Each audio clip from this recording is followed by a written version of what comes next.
Hello, it's Peter Wright and Kathleen Beauvais with another episode of the Yakking Show. And hold on to your seats. This is going to be a brilliant one. It's all about near-death experiences.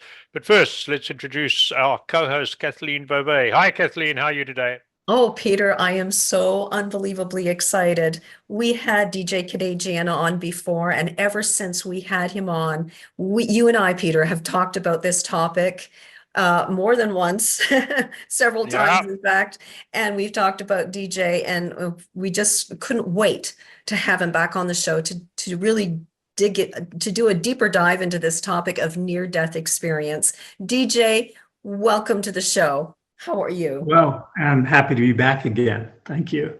So DJ Kadagian is an award-winning documentary filmmaker and a best-selling author. He has been featured at over 120 film festivals around the world. His innovative and thought-provoking works have focused on socioeconomic issues, race relations, religion and spirituality, alternative healing, and poetry. But as we said, today we are doing a deeper dive into near-death experience. So my first question to you, DJ, is how do you define a near-death experience? From a technical standpoint, how I would, I'll tell you what, I'm going to, Pim van Lommel was a contributor to the book, Crossover Experience. Right. And I found that he had the most, kind of right on, succinct description of what it is. So I could read you very quickly how he describes it, because he's kind of the grandfather. I think everybody associates the near-death experience with Raymond Moody as having really brought that to the, zeitgeist. But really around the same time, Pim van Lommel was doing this in Europe. He was a cardiologist in the Netherlands, and he, like Raymond Moody, started to see people that he was bringing back, particularly from cardiac arrest, that were telling him these stories. And so he started to pay attention. He started to see patterns, and that's really the road that he went down in his practice. But what I like, I'll just read what he's written, which really moved me. Okay. A near-death experience is a profound and life-changing event that can occur under a number of different circumstances. And these include cardiac arrest, which often occurs during a heart attack, shock or hemorrhaging during childbirth, a coma due to traumatic brain injury, or intracerebral hemorrhaging and drowning. And in this book, I focus exclusively on NDEs that occur during clinical death. There are a lot of other causes, but clinical death, and generally through cardiac arrest, means you're completely gone. There's no brain activity. You cannot form memories. You'll be showing, no activity on an EKG and otherwise.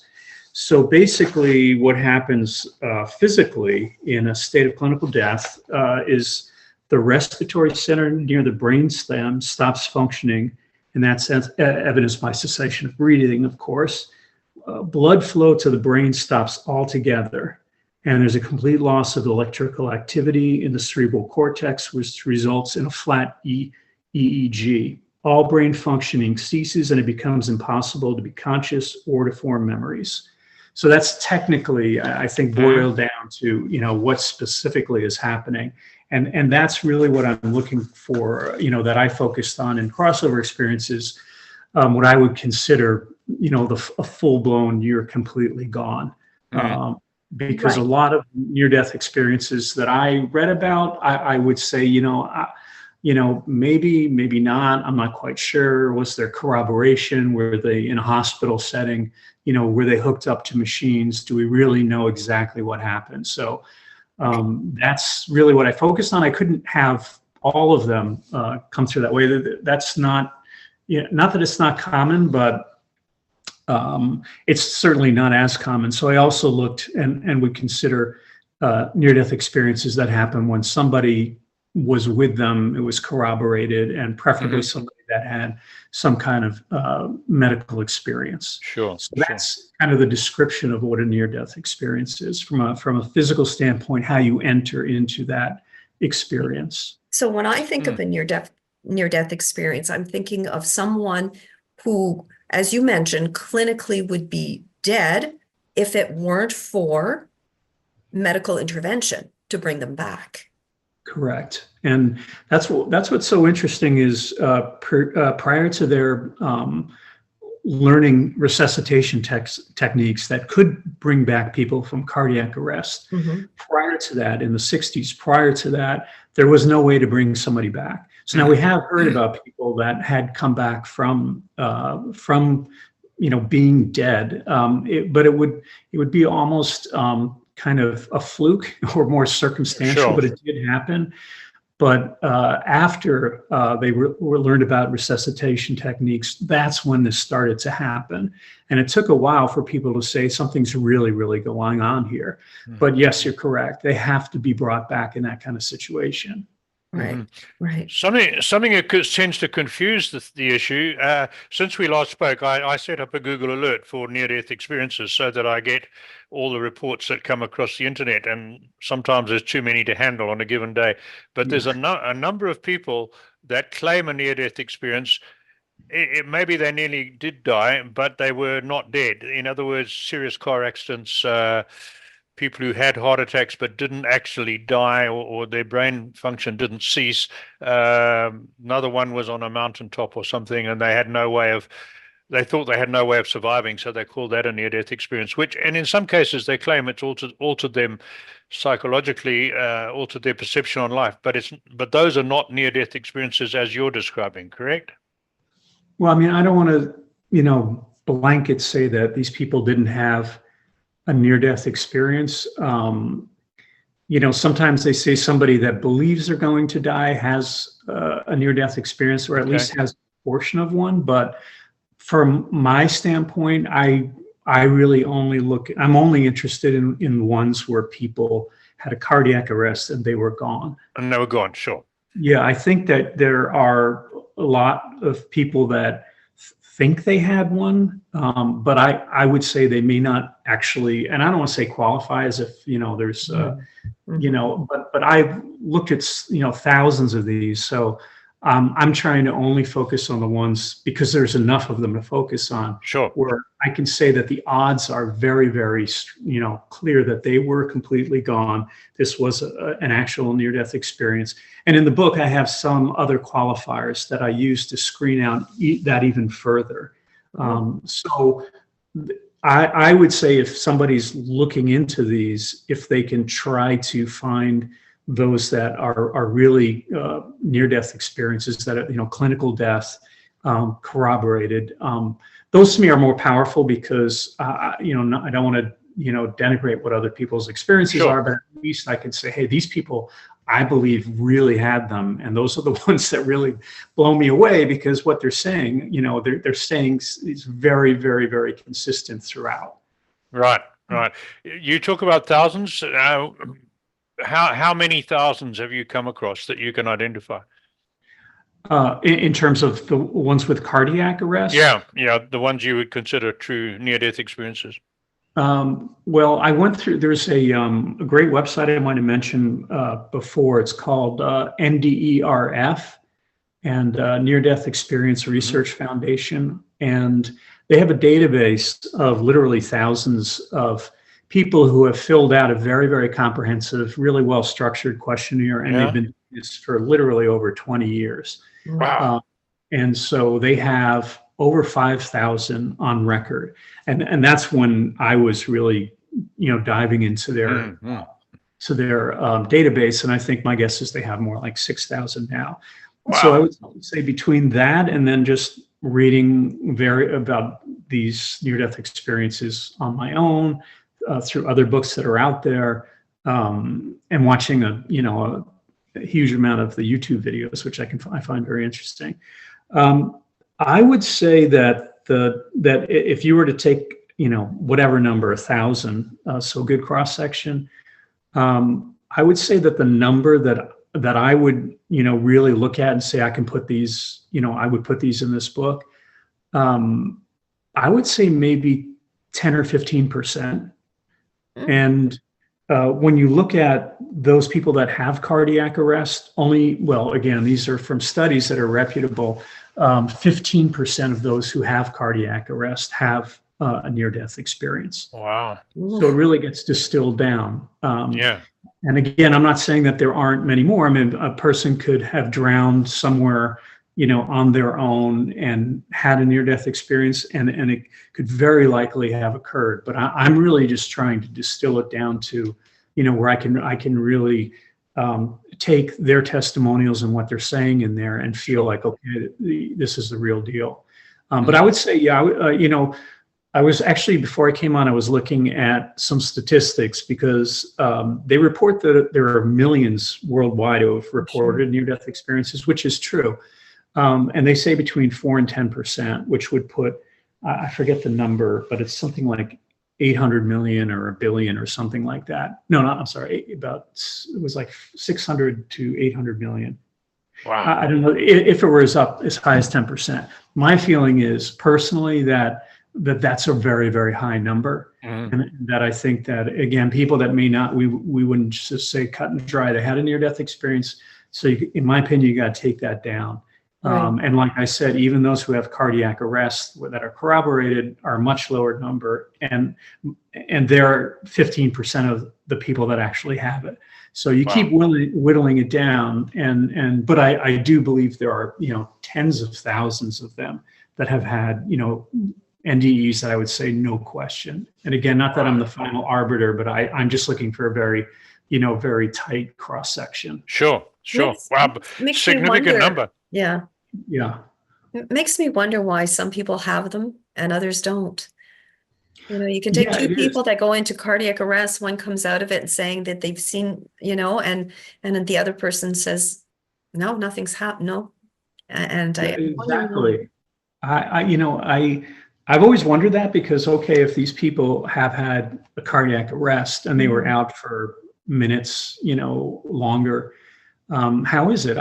It's hard to say, are they more like somewhere, in their deep psyche or, kind of more afraid? It feels to me like there's a little bit of a letting go to kind of move into something like that. It can get, I imagine some people describe it being a little, unsettling, a little scary in the beginning. So maybe they just push back and didn't experience enough to be able to come back and say, yeah, this certainly happened. But I have that same, question that you do. How come not everyone does? Right. And so I know we touched on this the last time you were on, but let's talk about the common elements that people report during a near-death experience. For instance, when you were here, you had mentioned that people only in that experience only see predeceased individuals, then they don't see anybody living.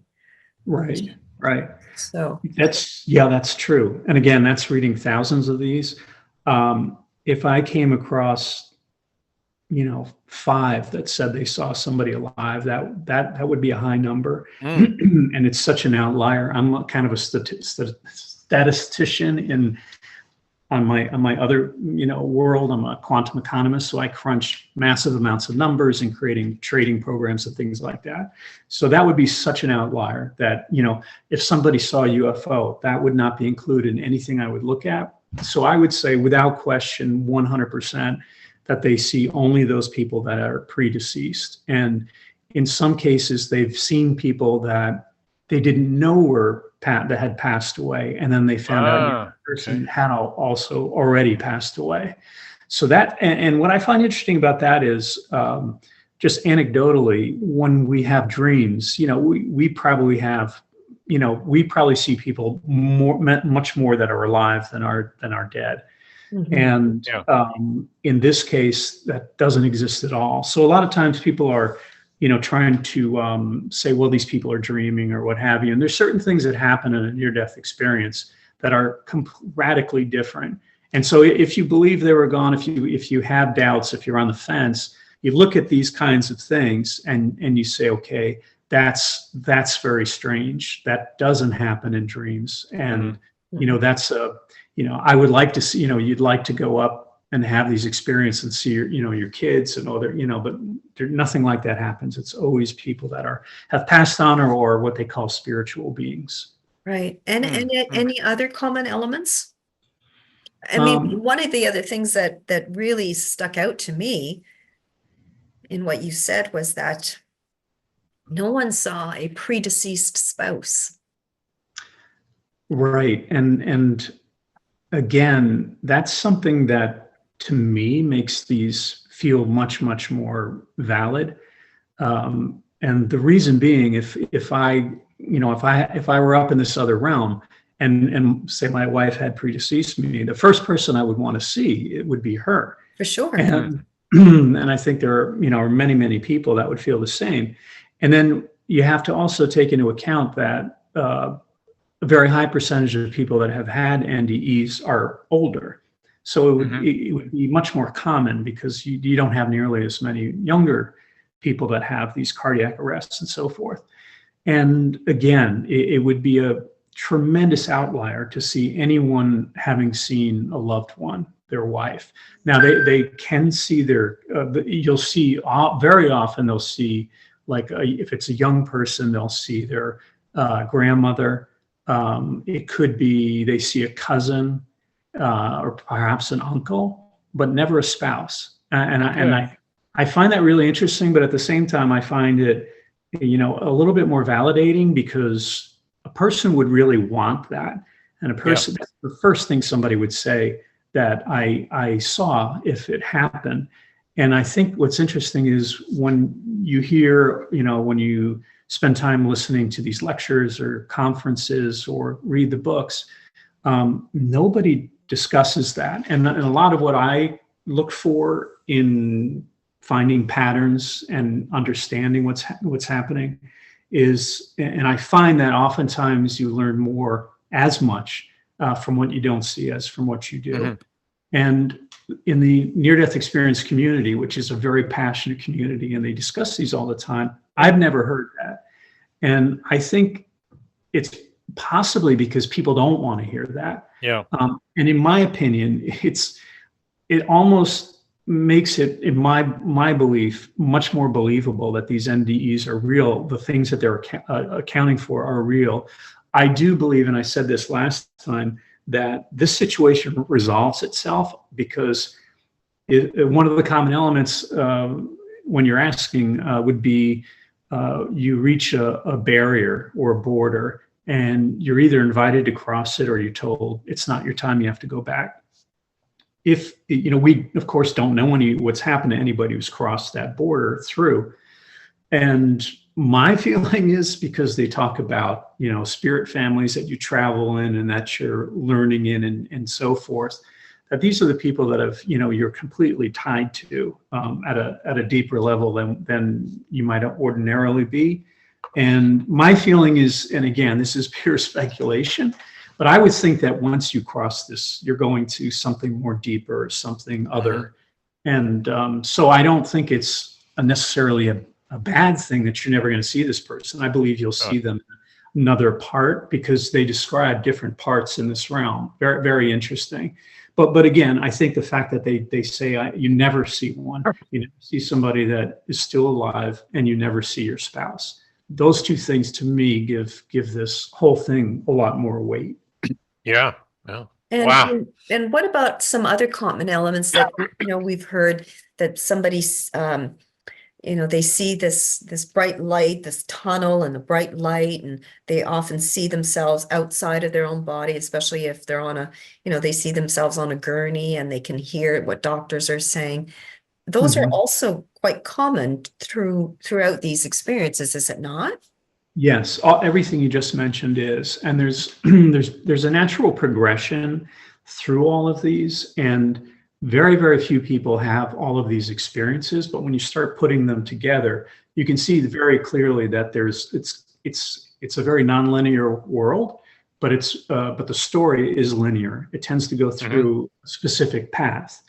And the out-of-body experience that you mentioned, now that to me is the greatest proof that these are real. It's the first thing that is experienced, and by far this is the most common thing. In fact, it's 65% of the people that have near-death experience have that. So that's by far the most. And the second one, which I can get to, is that they experience otherworldly realms in nature, and the descriptions are incredible. And or they'll see cities, which is, and again, they describe them similarly, and it's just, to me, that's a lot of fun. But in terms of the out-of-body experience, which is the most common, we know that these things happen. I mean, a lot of these things, what happens is that a lot of these people come in and they've had cardiac arrest. They're out, so they come into the hospital room. They're facing, looking up. They can't see or hear. I mean, they're gone. What's happening around them? And what happens if they're having a near-death experience is they'll rise out of their body and they'll go up to, I mean, what you can kind of imagine is, close to the ceiling, but not way out there looking from some very, very far area. They're literally in the room looking down. Sometimes it takes, a minute for them to figure out who that person is they're staring at, because they're just disoriented.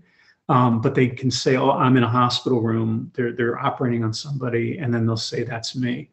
And what's really interesting is they are, I don't want to say completely disinterested, but they're not really, they're much more interested in that environment as to, what the doctors are doing and that their nurses are doing, and they're hearing the machines and so forth. And I would say a very large percentage of them start to realize, okay, it's me, and they're trying to bring me back. I must be dead. And they, I would say the majority of them are telling or trying to tell them to stop trying to help me. I'm fine. I want, let me go. I have, don't do it.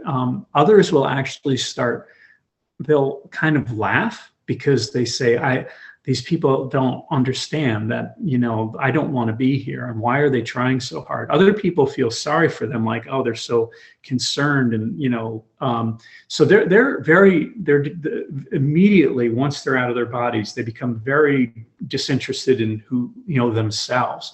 They'll also describe their bodies, and they'll say, oh, that was a good body and it served me well, but I have no interest in it anymore. So they completely, disassociated with that, and they begin to realize, I'm not my body, which is what we hear in just about every religion. And so, and what happens too is when they come back, they're able to recount, to say the doctors and the nurses, what happened, and in great detail. You were wearing these shoes, you turned around, you dropped your scalpel over there, somebody knocked on the door and came in. I'm talking incredibly specific, and they're right. They're right. And we're talking, again, that's 65% of the people that have these. That's what happens. Now, some of them, which is not, it doesn't happen often, but it happens enough that I would say, yeah, this is happening. Some of them will travel down a hallway in the hospital and, for example, see their, relatives in there that are waiting for them. They can say, I saw you eating a Snickers bar, whatever it might be. Now, it's not totally common, but it happens enough where I'd say, that makes sense. And because what is happening in the hospital room, I could clearly see that would be possible. But then what happens is the person will, if they're going to move on, and a lot of times that's their experience, that's their near-death experience. What they do feel once they're out of their body is this like overwhelming sense of peace. Once they enter the tunnel, which is the next part, they feel that overwhelming sense of peace, but also this overwhelming sense of love, this just energy that they just can't believe. It's like exploding their bodies. But that's what will happen if they don't go back right away into their body. They'll kind of fade off into the ceiling almost, and kind of find themselves either in a tunnel, which is common, or they'll just find themselves in this other realm, which could be in nature, or generally it's nature. It's not directly into a city. It would be in nature, and then it's very common. But overall, you said an overwhelming sense of peace and love if they go into the tunnel. But even before that, it's not a distressing experience. It's quite a contented and peaceful experience. Yeah, I would say that, 99%, once they realize what's happening, and it's not like when they don't know what's happening, they're not struggling or, Mhm. crashing around, or like they're still okay. They're just trying to figure out, okay, this is different. But what they will describe immediately is this incredible sense of peace, like nothing they've ever felt before. They won't, Wow. in that space, they won't generally say this, this overwhelming sense of love. That tends to happen in the tunnel as they're The moving tunnel. forward and towards a light, or if they're Mm. in this landscape. But it's always this incredible sense of peace. Once in a blue moon, a person doesn't get to that tunnel and might have a bad experience. For someone who's interested in learning, are there any hellish types of experiences? And they're very, very few and far between. And they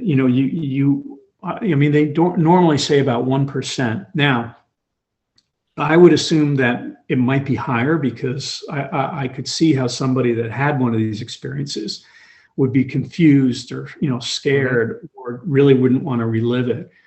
So they're probably more than 1%. However, at the same time, for those that have that hellish experience, almost all of them resolve. So they have that, and then they move on and have more of the near-death experience. So it happens, very uncommon, and most of the time it resolves. It And you can resolves. see Okay. some And people may, not from people that have done possibly bad things.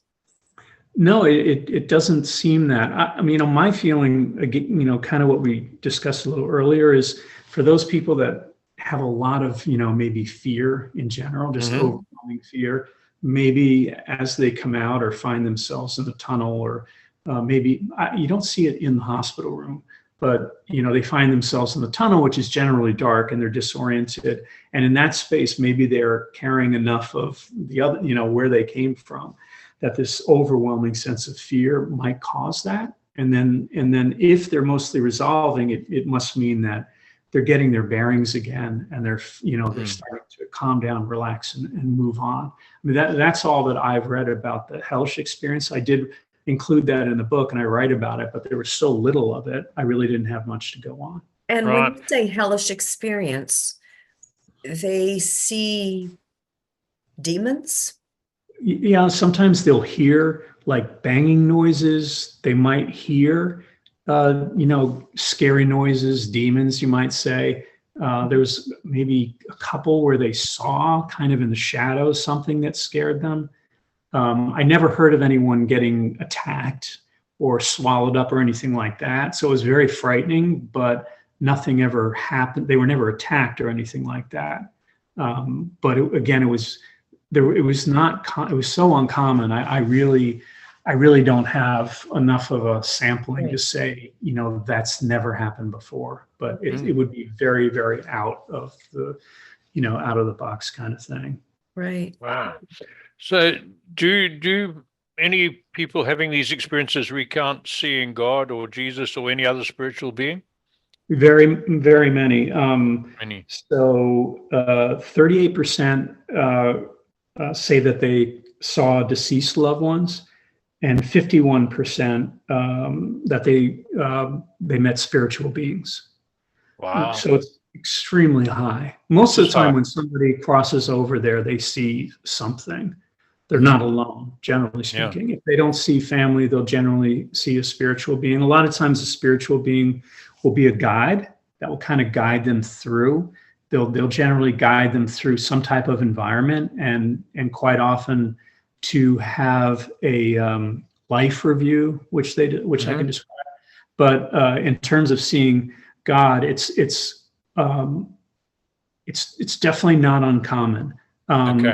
Most, when they see the light, they describe, a love that it simply can't be described. It's something they say you can never fully describe what it is.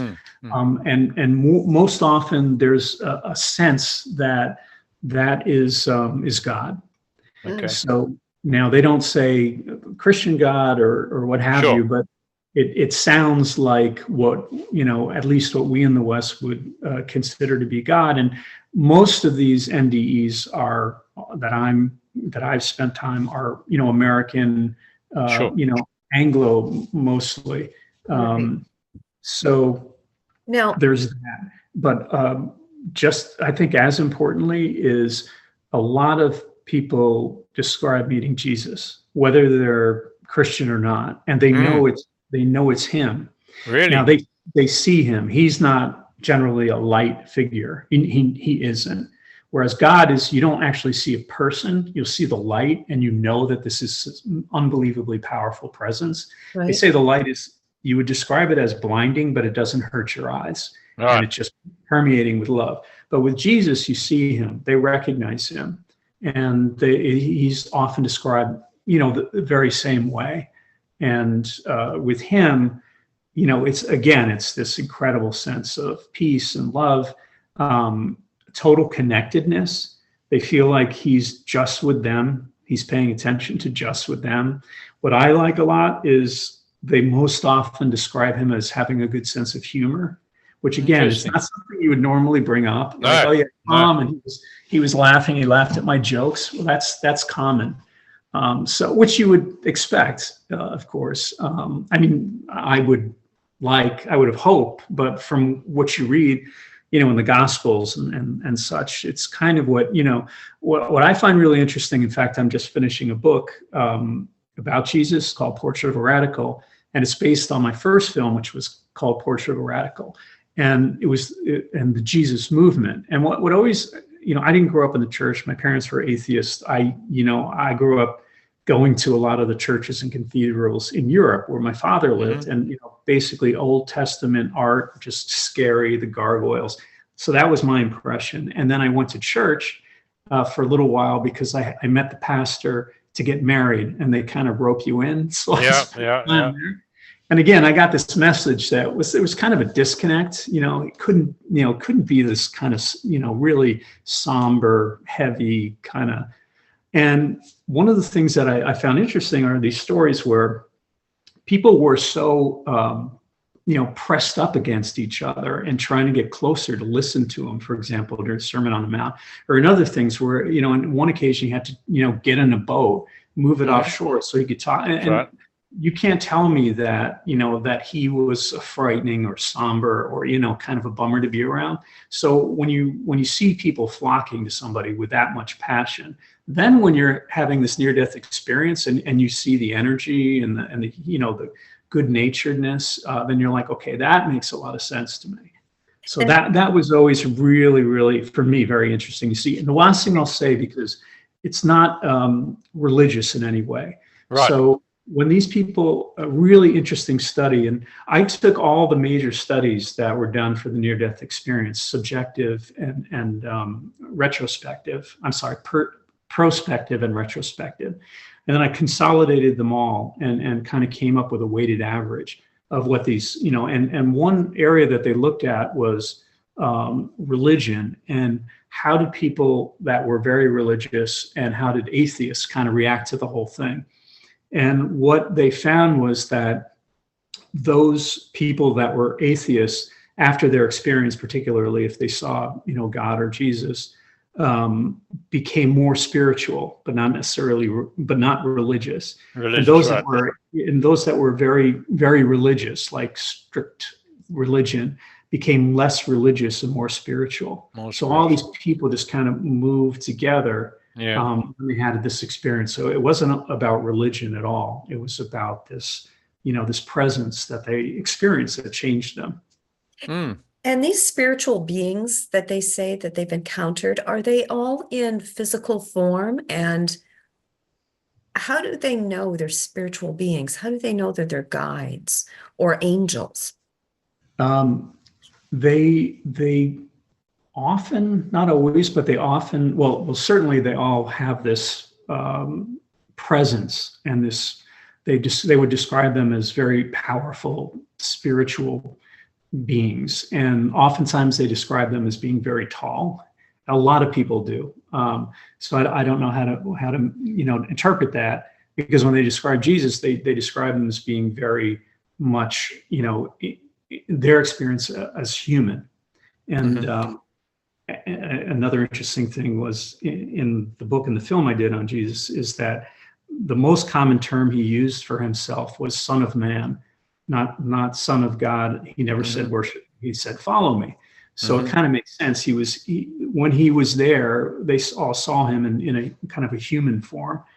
The spiritual beings are not always physical. They are often seen as, surrounded with light or wearing like white robes. And some of that, I imagine, is this energy, and a lot of things that people see, you can tell that they're seeing them through a prism of what they can maybe understand or kind of interpret it. So I wouldn't take everything that the people are seeing as literal, but when you kind of put them all together, there's a very clear theme. But some people describe them or experience them as, being surrounded by light or like a gown of light. They tend to be taller. Now, they're not quite as intimate of an experience as they would have, say, with Jesus or something like that. But they're clearly powerful spiritual beings, and they often will guide them through. If they're going to go further from there, they'll guide them to other segments of what would happen in a near-death experience. Interesting. Do people report feeling judged or condemned or criticized, or perhaps on the other side, celebrated or praised during these experiences? Yeah, I would say there's absolutely no criticism, feeling guilt. The place that you would really see that is during the life review. I'm not sure if you've heard what that is, but it's really pretty interesting. Again, you have to kind of imagine it through the prism of, people experience things differently. But oftentimes you'll have a spiritual being take you to a place where you're only with them, or you might be with say, Jesus or what have you. And you'll be in front of what a lot of these people describe as like a whole wall of video. And that's the way they're interpreting it. And on that wall, they'll see their whole life played out, like at light speed. And so they'll experience that emotionally, but they also very, very vividly experience what other people felt from your actions. And now this is across the board, 100% describe it this way. And the life review, it says 14% of the people that have near-death experiences have them. Obviously, the ones that I was focusing because of the type of near-death experience, I'd say quite a bit higher percentage had them. So you have these, this dichotomy of I'm experiencing, how I felt while this was happening, but now I really experience what they felt. What they felt. In a lot of cases, they'll say, "Oh man, I can't believe I did that," or what have you. So if there's any kind of criticism or feeling somewhat guilty, it's completely coming from the person, and they'll be told right away, this isn't about feeling guilty about what you did, or this is school, and you're supposed to learn from this. And so immediately they felt no judgment. No one has ever described feeling judgment there. They're completely accepted. And even though they experience the other side, that gives them a much better sense of who they are, how they need to move in the world, which is why so many people change when they come back. I think life review has a huge thing to do with that. So it makes you wonder if, at the end of our existence here, that the slate is wiped clean. Doesn't matter what you've done, if you've been a horrific individual or a wonderful person, maybe once you leave this realm, it doesn't really matter because everything starts at ground zero again. Maybe. Yeah, it's hard. It's hard, like, I guess because we're from here, and you like to see justice that that's part of you is yes. These people may not, and I think for those people that maybe experience the hellish realm, the people that are like there's got to be, we know that people that act out in a lot of ways, it's from anger and fear, and maybe they have more work to do before they get to that realm. Again, that's just my crazy idea, but I would say that what you hear more than anything is that what they learn is that we're here to love and to learn, just those two things. Right. So I think a lot of, of course, the guilt, the resentment, the anger, those things kind of just fall away when they're up there. And I think the life review really is it really has a great deal of impact when they come back and how they describe that. So I would say that, it's much, much more about learning. Right. Our time here, it's school. Is how you get the impression that this is school. Right. Right. And so we've often heard that people say that it was their decision to come back, and yet others will say they were told your job here isn't yet done. Can you elaborate? Yes.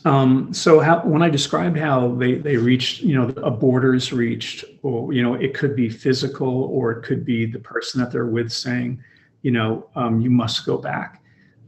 So the majority are told they have to go back. And I would say that the majority absolutely don't want to go back. And a very large percentage of them will argue about having to go back, even if it's, God or Jesus. They're like, I'm not going back. It's like, I'm done. This is where I want to be. That's really overwhelmingly what happens. Some people will have the choice to stay or go, but not nearly as many will have that choice. And the reason the majority of them decide to come back is because of their children. Or their family, but especially their children. They want them to have their mother there. They want to, for them to grow up. And then a good percentage will say that I have more work to do. And sometimes that's said by the person that says you have to go back. And sometimes they really have that realization themselves. And I think that the life review has something to do with that. What they just experienced in there had to be pretty profound. And it might be like, I know this is school. I know I'm supposed to learn. I got a little more to learn, and I have more to give. And a lot of times I'm going to go back and I'm going to do more for others.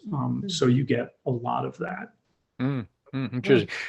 Is there any evidence or suggestion that people who had similar deaths, surgical deaths, brain death, whatever you want to call it, is there any difference between those who had a near-death experience and those who didn't report one in their post-recovery, or is that very difficult to ascertain? Yeah, that would be hard to say. I mean, they do say, especially decades ago when it was people didn't know about them. Sure. Early on, people didn't talk about them, and when they did, they were ridiculed, and depending on who you were and a position you might have held, it was probably not the best career choice. Tim Van Lommel, being a surgeon in a hospital, it was difficult for him, and he had some problems with talking about that with colleagues. Even though some of them said, "Yeah, I've experienced that too with some of my patients."